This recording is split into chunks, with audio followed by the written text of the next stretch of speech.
Welcome to the Authentic Change Podcast. I'm Mike Horn, your host, and this podcast is for leaders and coaches who need and want fresh perspectives on what it means to live and to lead authentically. You're a leader who wants to make a difference, but sometimes you feel stuck. You know there's more to life and to leadership than what you're currently experiencing. It can be tough to figure out how to grow as a leader. You might be reading all the blogs and books, but it still feels like you're not making progress. You might even be feeling like you're doing everything wrong. On Authentic Change with Mike Horn, we interview experts who share their insights on how to live and lead authentically.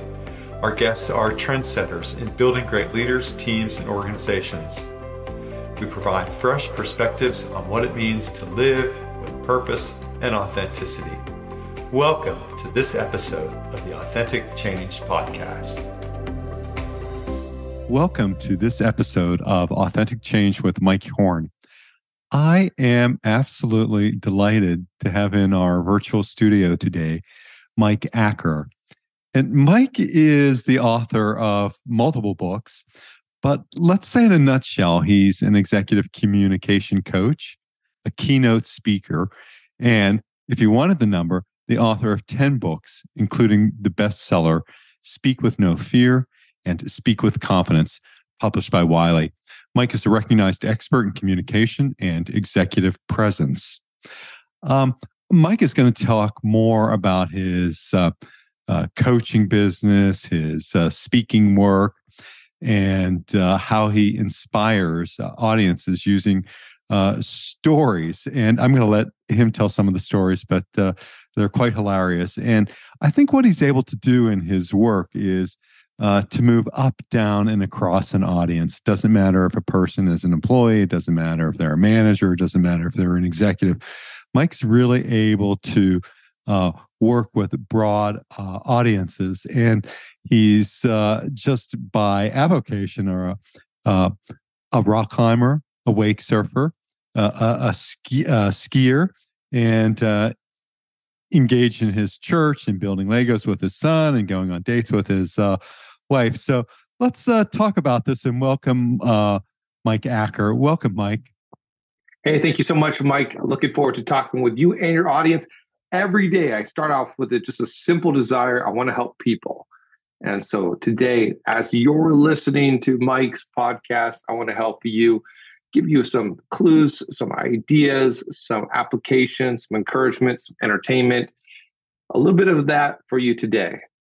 And what prompted that, Mike? I mean, it's a wonderful aspiration to help people. I mean, I often think that I'm in the helping profession, and I think many of the folks who listen to this podcast are helpers as well, whether they're helping executives or teams or leaders to improve their performance, or whether they're leaders.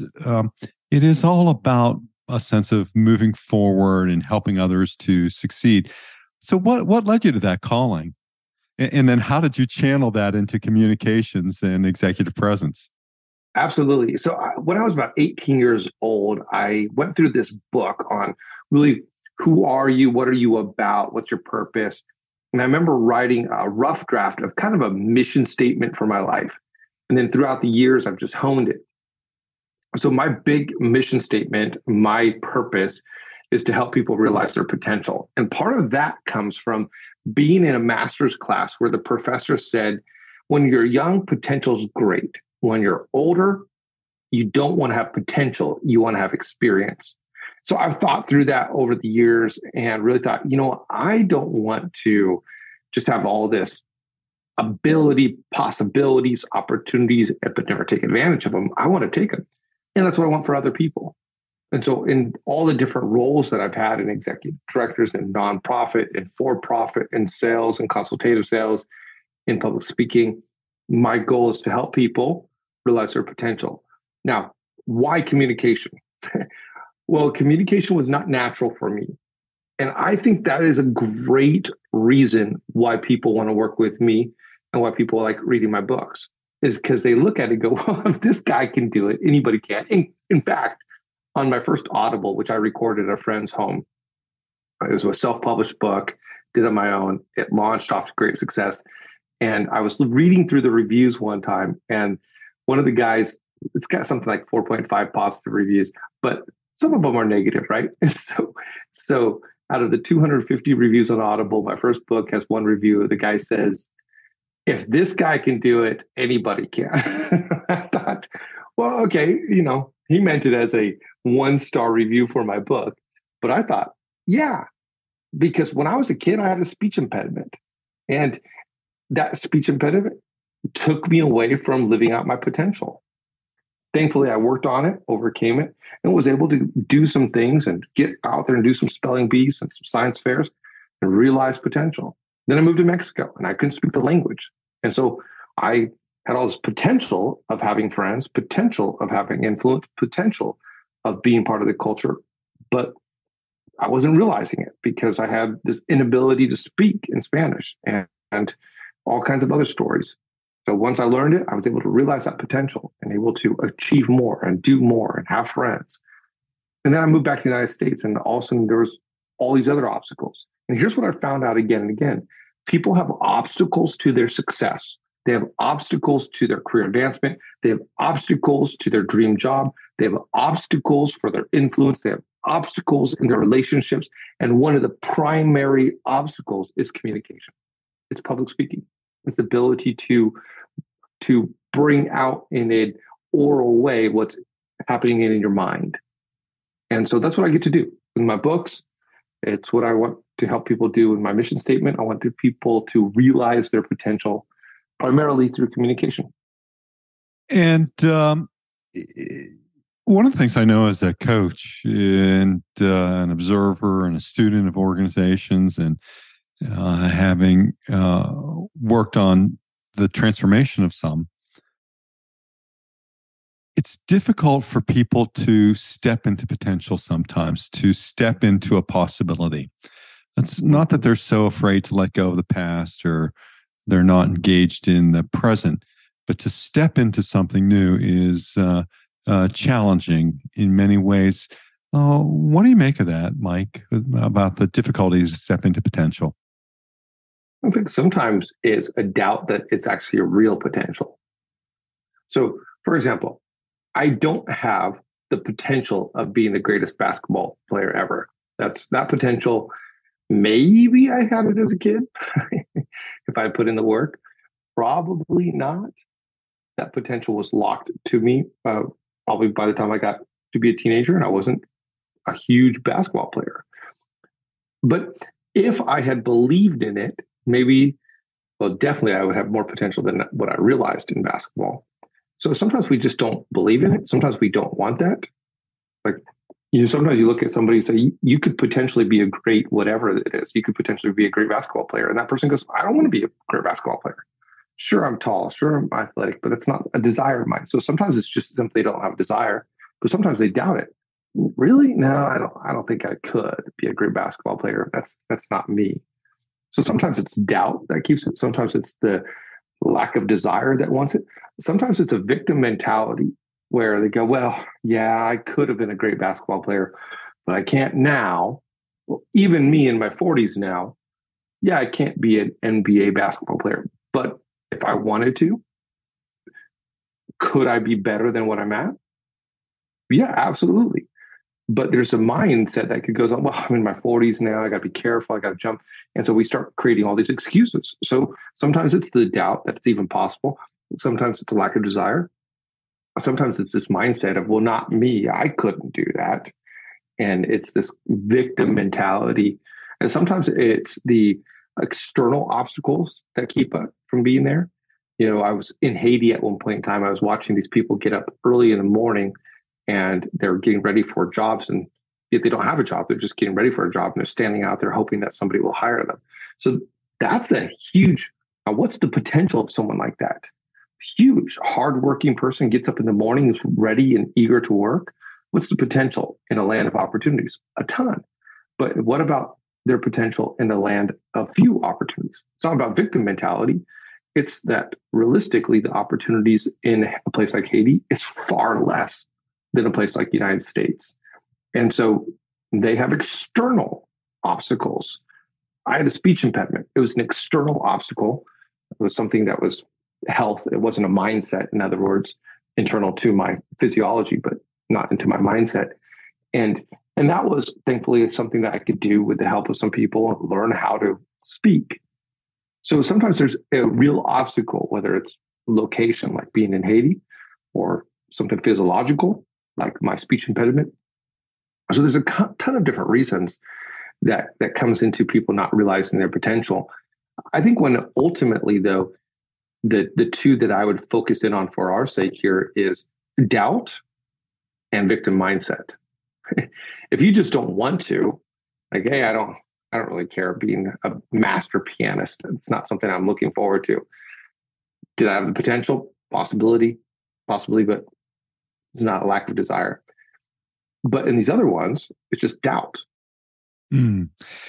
Yeah, you used a word earlier that piqued my interest, and I'm sure it will for our audience as well. And that was the word around condition.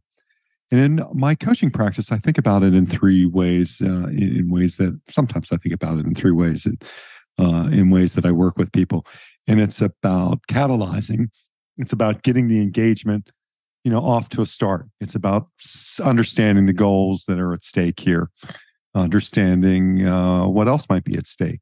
And then it's to capitalize on the strengths that the person has rather than starting from a deficit mentality and trying to fix a few things, but to really capitalize on strengths. And the third phase of that capitalize model is to condition, and is to think about how do we condition that behavior so that you're able to continue to recognize yourself in a process of development, and maybe stepping into a new set of goals. And as you suggest, Mike Acker, it seems that so much of it is about mindset. And what I can do with helping people to step into their potential is let's work on positive self-talk. Sure. And that could be a real challenge for some, but it's a way of managing the stress about stepping into a potential. And it's a great way that you describe that. And I'm sure as our audience wants to learn more about you, and it'll be in the show notes, is to visit you at mikeacker.com. And it'll be a great way to see more of what Mike does. Mike, talk to me about, and talk to our audience about executive presence. What does that mean? So executive presence is where you are top level. So that's that executive word. You're able to exude something at a higher than average level. And then the presence, it's that charisma, it's the draw, it's the ability for you to be present and for you to fill up the space.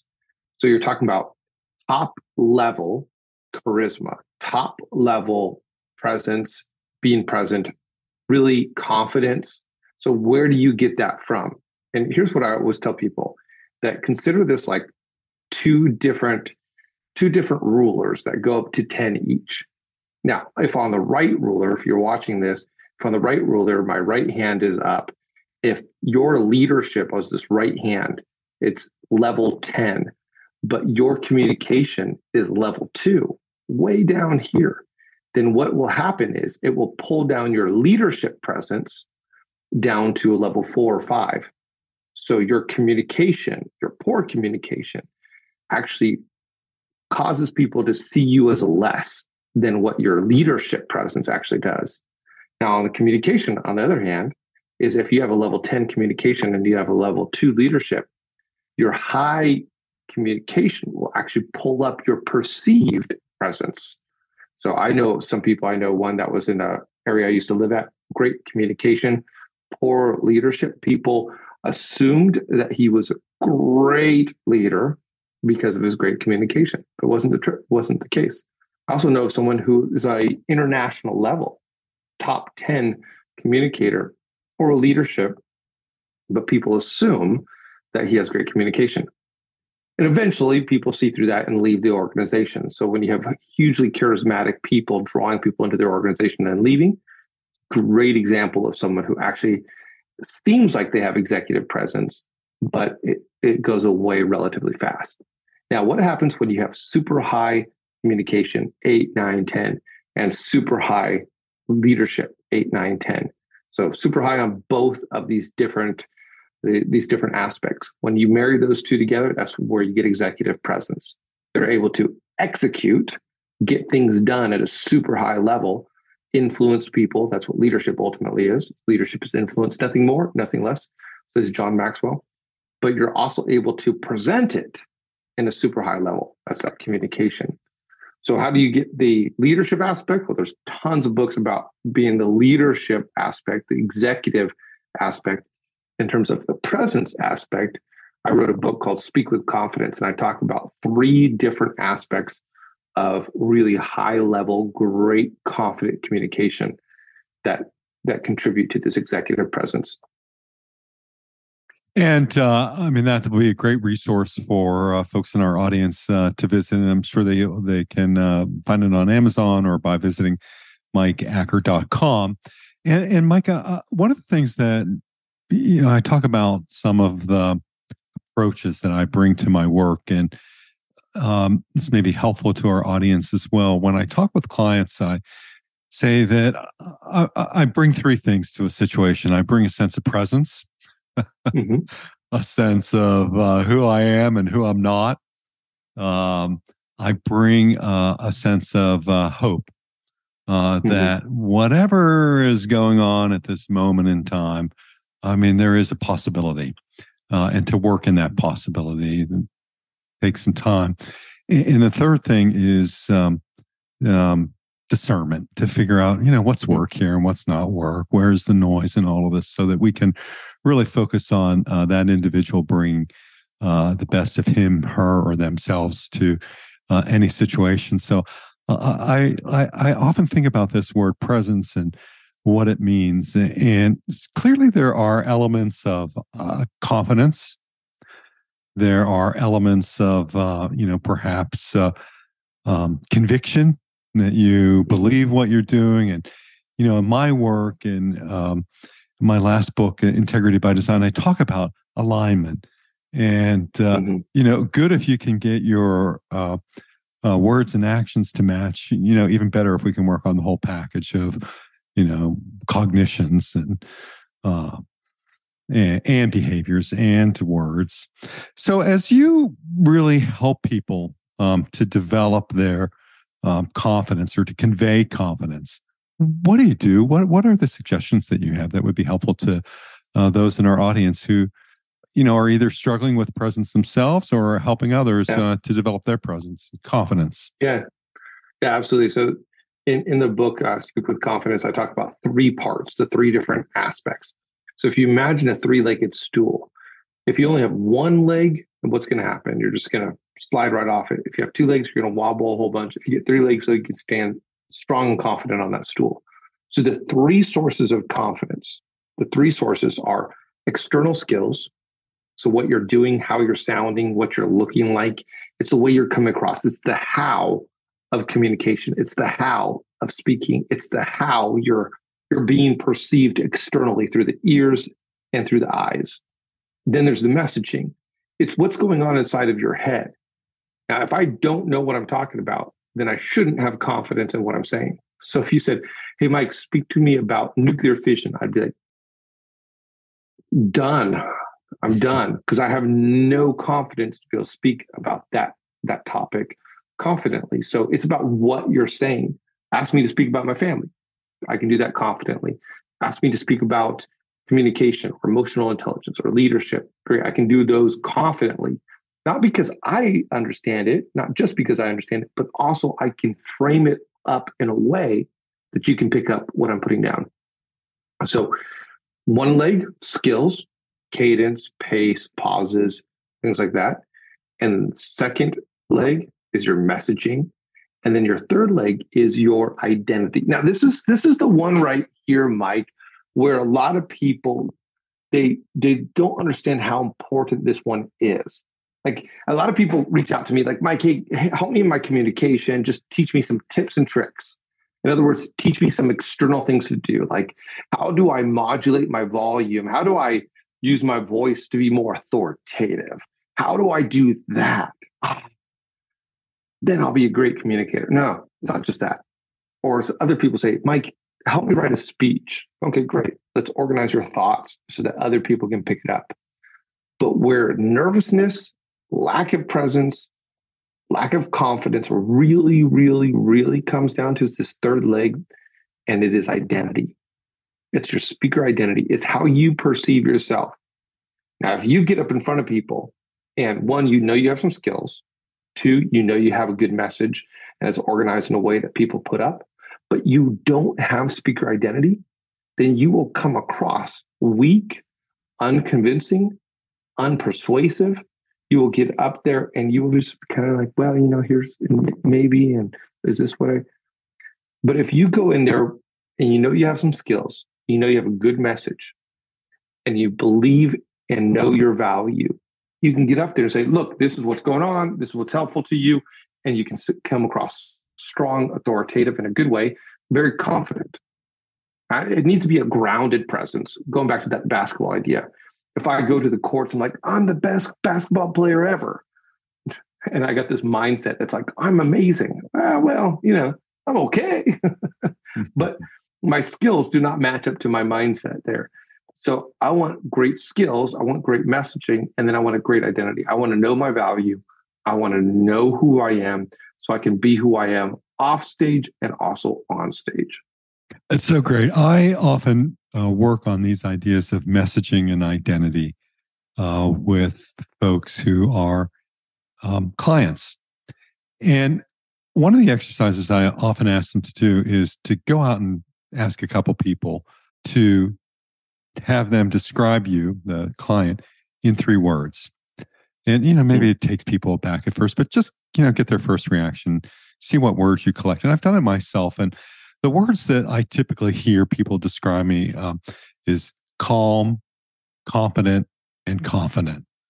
And I work with those in terms of understanding what are the other sides of those terms that I need to claim more of, so that I own more of my identity, so that I step into my confidence, and I continue to develop my acumen to read people and groups and situations and develop creative partnerships with folks. So as you do that, what are some of the words that people use to describe you, Mike Acker? I mean, we'll find out more about you when we read the show notes and see and where people can learn from you. But what are those words that people would use to describe you, Mike? Yeah, one of them would be around the word of authentic or real or raw. So there's polish is not one of them. Even when I'm doing a keynote speech, see, there it is, polish right there. Keynote speech, 2,000 people. Polish is not one of them. It's more going to be this real, it's authentic, raw. Authentic is the real deal. It's the genuine article. It's, yeah. Yeah, absolutely. Confident, takes up space, executive. That's another word that's been used. Like, or American is a word that's used. When Americans go abroad, and I've traveled the world several times, I walk in, people go, "Oh, you're American." How do you know that? It's just the way you carry yourself, the way you hold yourself. You believe in yourself. So that confident aspect. There's a self-assurance aspect of it. And then the other one is typically around vivacious or energetic or passionate. So there's a lot of energy with that. And so those ones get bantered around several different times as people will say, "Oh, Mike was very vivacious. He was very energetic. He was very passionate." Or, it was really raw, very, very, I felt like I related to him. And those would be the 3 that probably get bantered around the most. It's great. I think about, one of the formative experiences for me. Like you, I've, worked and consulted outside of the U.S. quite a bit. And one of the things that helped me, I think, as a formative experience was as a Peace Corps volunteer. Sent off to one what was then would have been described as a fourth world outpost. And to live among other people who see the world in quite other spectacular ways helped me to differentiate, I think, and claim more and less of my identity, but also very helpful in understanding um, who I am, to others, and working on those critical aspects of authenticity, which is all about trust and can I trust you, and how you come at that as to whether you freely give trust or you're a person who believes that trust needs to be earned. Where do you think about that in terms of your authentic journey, Mike, in terms of helping people, in terms of the great work that you've done as a keynoter, as an author of 10 books, including a bestseller?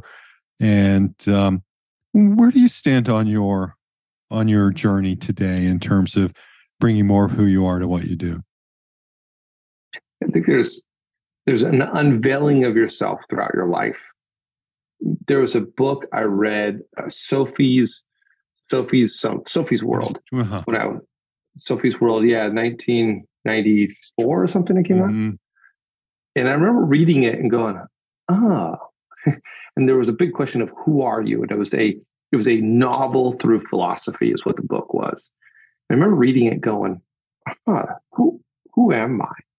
And he was evolving, he was changing. There are some constants. And what I talk about in Speak with Confidence is I say it's really you determine your identity. There's a discovery aspect to it, but you're also determining who you are. So in terms of my own life, I look at my parents and their history. My dad was a drug smuggler. My mom was a witch. I became a pastor. Okay, so that's part of my story. And I talk about some of my successes, my failures, some of my discovery with pride, some of my failures, some of my embarrassments. And I put all those ideas of that discovery together, the strengths, the weaknesses, identity, and who I want to be. And I think there's been, over the last several years, a more element of awareness of some of the darkness of myself and some of the greed, the pride, the selfishness, where in my 20s, I was a lot more altruistic and more just naive.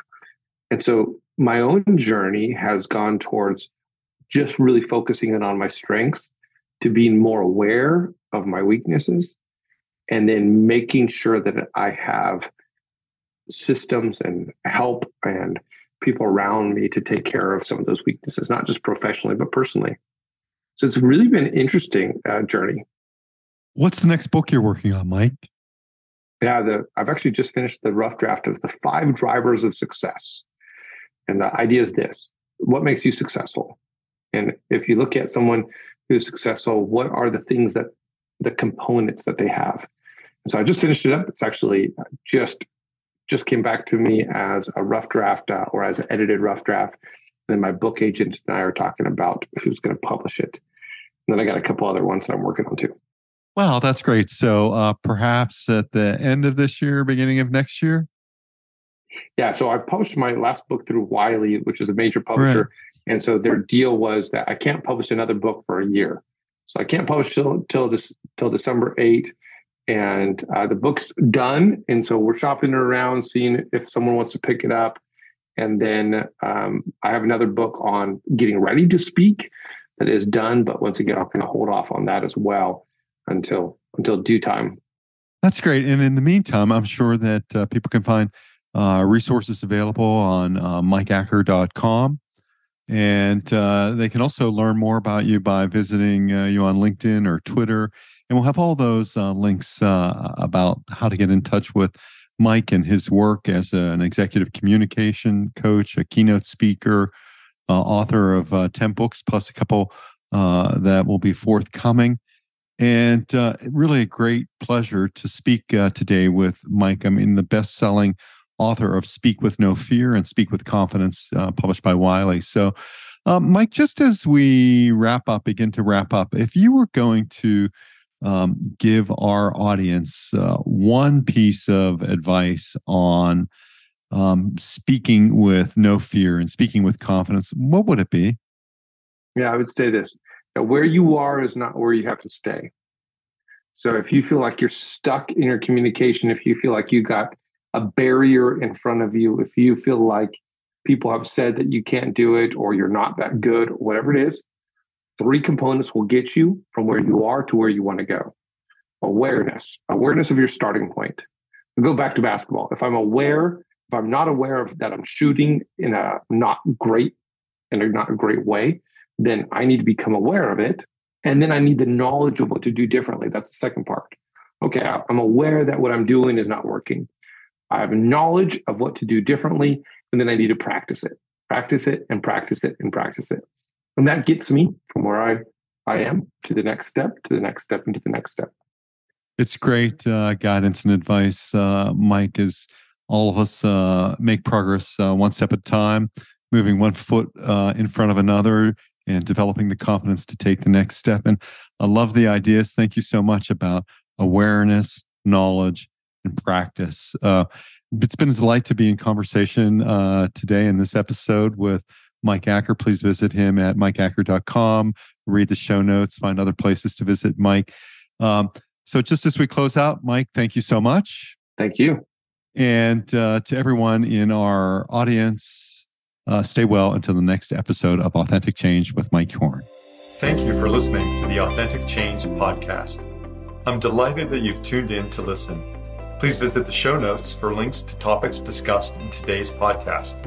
To download a free ebook on authentic change and leadership and to subscribe to my newsletter, please visit mike-horn.com. Once again, mike-horne.com, mike-horn.com.